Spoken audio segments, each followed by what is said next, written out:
Alden Richard update na spotted si Alden sa NAPOLCOM o National Police Commission with attorney Ralph Calinisan. Si Alden, saka yung picture ni Alden with Nana at si attorney Ralph,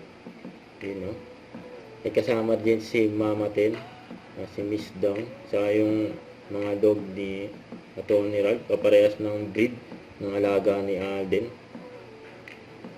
Bumisita dyan si Alden. Ito IG story ni Alden. Ito bagong bike na naman ni Alden. Ang ganda ng kulay, combination ng kulay ng bike ni Alden. Saka ito IG story ni Miss Pokwang, yung billboard ng Stars on the Floor ni Alden, yan diyan sa GMA Network building.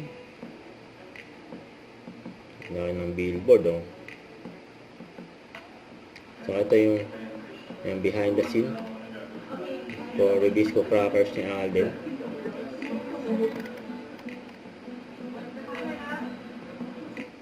Don't forget to subscribe, click the notification bell for more update. This is Richard the Action Vlog. Stay tuned for more videos. See ya.